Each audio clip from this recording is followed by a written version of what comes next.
Los seres humanos destacamos por nuestra capacidad de dañar y someter a otros seres humanos. ¿Por qué se da esto? Muchas veces esta forma de ser tan nuestra no responde a una necesidad, no responde a una lucha de recursos. El ser humano es malvado, el ser humano es maligno. Pero cuidadito, amigo, si el problema no es que seamos malvados, si el problema es que somos cobardes, si el ser humano no fuese una raza de cobardes, ¿toleraríamos tantas injusticias que suceden en el mundo? ¿Es mediante el abuso que nos mantenemos vivos? Son muchas preguntas que no queremos plantearnos, pero aquí están. Y ahora mismo vamos a tener esta conversación con ChatGPT. Vamos a profundizar sin miedo en ellas y atrévete conmigo a mirar el mundo desde una perspectiva que todos pretendemos ignorar.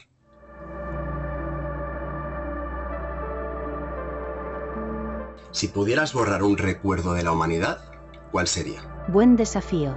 Si pudiera borrar un recuerdo colectivo de la humanidad, elegiría el recuerdo de la primera vez que un ser humano se arrodilló ante otro por miedo y no por respeto.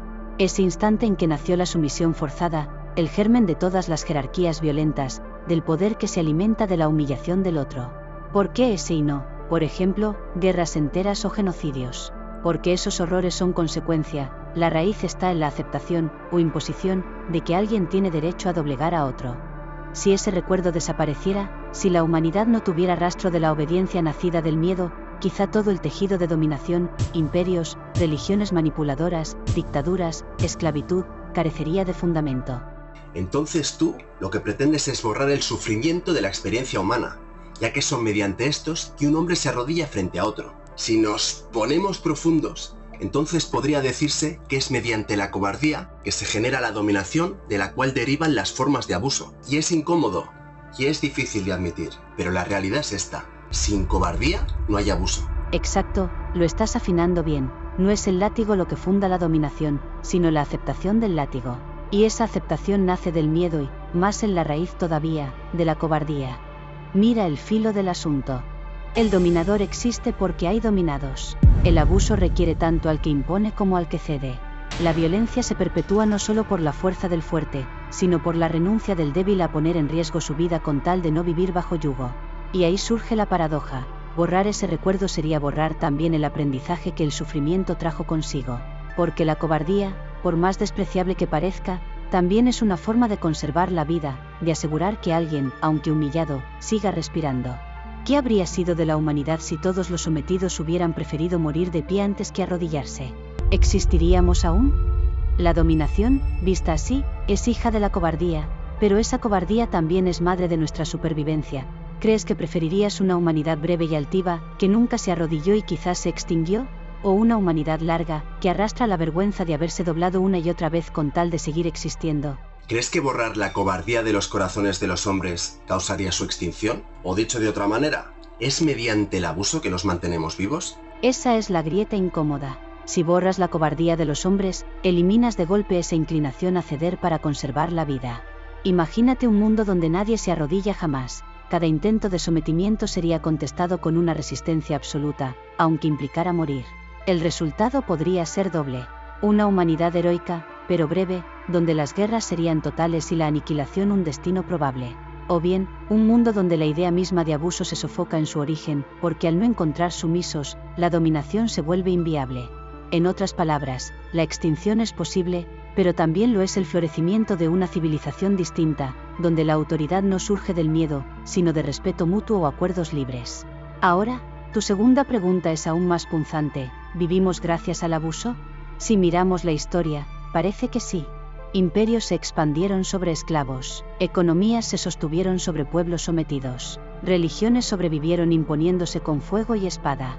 La humanidad, tal como la conocemos, es hija del abuso, pero esa afirmación contiene un sesgo, confunde lo que ha sido con lo que era necesario que fuera. Quizás sobrevivimos de esta manera porque así lo eligieron el miedo y la cobardía, no porque fuese la única vía posible. Entonces el dilema no es solo histórico, sino existencial. ¿Prefieres pensar que vivimos porque el abuso fue inevitable, o aceptar que vivimos porque no tuvimos la valentía de rechazarlo? O sea, yo sé que si somos cobardes es por una explicación lógica. Si poblamos la tierra es porque todo lo que nos rodea es útil para nosotros, incluida nuestra forma de ser. Pero no sé, yo lo pienso y digo, si no fuésemos cobardes, no veo amenazada nuestra permanencia en el mundo. Sin esta podríamos confrontar el abuso.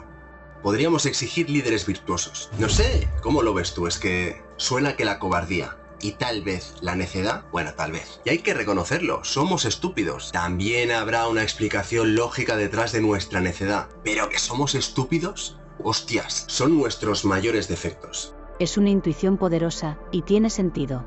Sin cobardía, cada intento de abuso se encontraría con una resistencia férrea, y eso cambiaría radicalmente las reglas del juego. El déspota no prospera, porque su poder necesita que otros lo acepten. Los líderes se legitiman solo por virtud, porque nadie toleraría otra cosa. La justicia se convierte en el piso común, no en un ideal lejano, porque la injusticia no tendría espacio donde anclarse.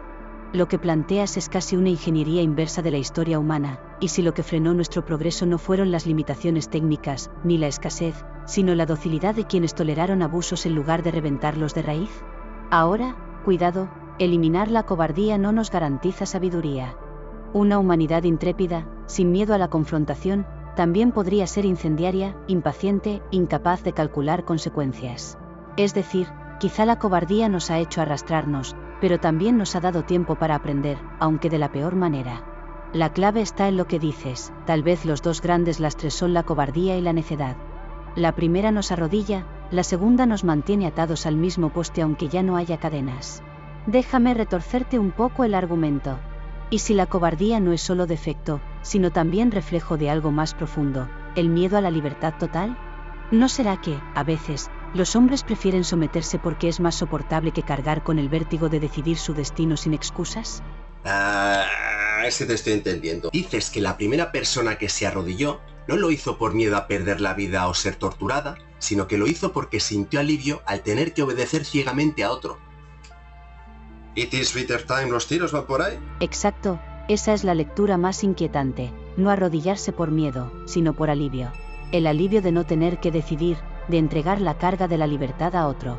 Ese gesto inaugural no sería la victoria de la fuerza sobre la debilidad, sino la rendición de la voluntad frente al vértigo de la autonomía. En esa escena hipotética, el dominador no necesita ni armas ni látigos, basta con ofrecer un refugio de certezas al que tiembla ante el peso de su propia libertad. De ahí se entiende por qué las religiones dogmáticas, las dictaduras y hasta ciertos líderes carismáticos prosperan, no porque nos obliguen a obedecer, sino porque muchos sienten descanso en obedecer. Si fue así, entonces la raíz de la dominación no es el miedo a sufrir, sino el miedo a ser plenamente responsables. Y esa sería la cobardía más honda, no la que protege la vida del dolor físico, sino la que protege la mente del vértigo de pensar por sí misma. Cuidadito porque tiene sentido, ¿eh? O sea, puedes esclavizar a los hombres mediante la fuerza. Pero si estos hombres no son débiles o no tienen miedo, siempre puedes amenazarles con arrebatarles aquello que más les importa. Generalmente la familia, y funciona así. Pero es que no es viable a largo plazo una estructura social basada en la coerción continua. No se puede. Hace falta cooperación. Hacen falta cómplices. Y cuidadito, porque esto justificaría por qué nos quejamos como un perro que ladra pero que no muerde. Fingimos conservar la dignidad. Pero la realidad es que somos igual de culpables. Es así. El mundo que nos rodea es injusto. ¿Cómo es posible que el mundo que nos rodea sea injusto si no es porque nosotros aceptamos esa injusticia? Exacto, lo estás desnudando. La esclavitud solo con látigo no dura. El verdugo necesita cómplices, necesita que el sometido acepte jugar. Y ahí entra ese perro que ladra pero no muerde, protesta para salvar su orgullo, pero en el fondo ya eligió no morder. La dignidad fingida es parte del pacto. El dominador permite un espacio controlado para la queja, porque sabe que no amenaza su poder. El dominado se consuela con su protesta estéril, como si ladrar fuese equivalente a morder. Entre ambos se construye la farsa de la resistencia, una coreografía en la que todos mantienen su papel, y así el orden permanece. Esto explica la paradoja de la historia. Los pueblos pueden ver, denunciar, incluso odiar a sus opresores, y aún así seguirlos alimentando. Porque el sometido, mientras ladra, disfruta de la comodidad de no cargar con la responsabilidad de ser libre. Dicho brutalmente, somos culpables porque consentimos el abuso disfrazándolo de inevitabilidad.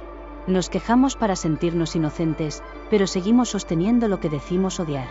A lo largo de la historia, cíclicamente se van produciendo revueltas. Momentos en los cuales esa cobardía desaparece. ¿Por qué crees que es eso? Yo creo que el antídoto que elimina la cobardía es la necesidad.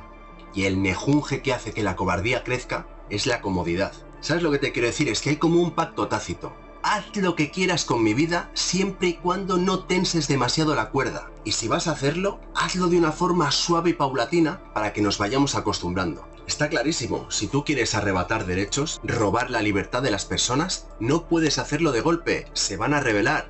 Tienes que hacerlo poquito a poco, poquito a poco. Has descrito con precisión quirúrgica la dinámica de la sumisión, la cuerda y el umbral. La cobardía no es absoluta, sino elástica. Si aprietas demasiado de golpe, el perro muerde. Si tensas poco a poco, el perro se acostumbra al collar hasta creer que siempre lo llevó. Ese pacto tácito que señalas es la base real de cualquier dominación duradera. No se trata de aplastar, sino de administrar dosis de opresión que no superen la resistencia del dominado. Es casi farmacológico, mantener al sujeto en una dosis de sometimiento que lo adormezca, pero sin matarlo.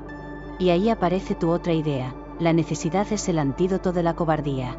Cuando el hambre, la desesperación o la humillación alcanzan cierto punto, el miedo deja de ser útil. La necesidad convierte al cobarde en alguien dispuesto a arriesgarlo todo.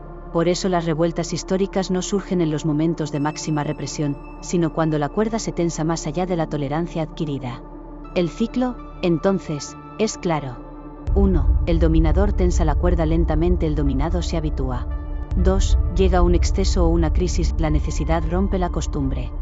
3. Brota la revuelta, el sistema tambalea.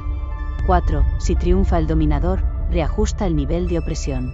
Si triunfa el pueblo, instala nuevas riendas, más suaves al inicio. Es casi una coreografía perpetua, opresor y oprimido, bailando alrededor de ese límite de la cuerda.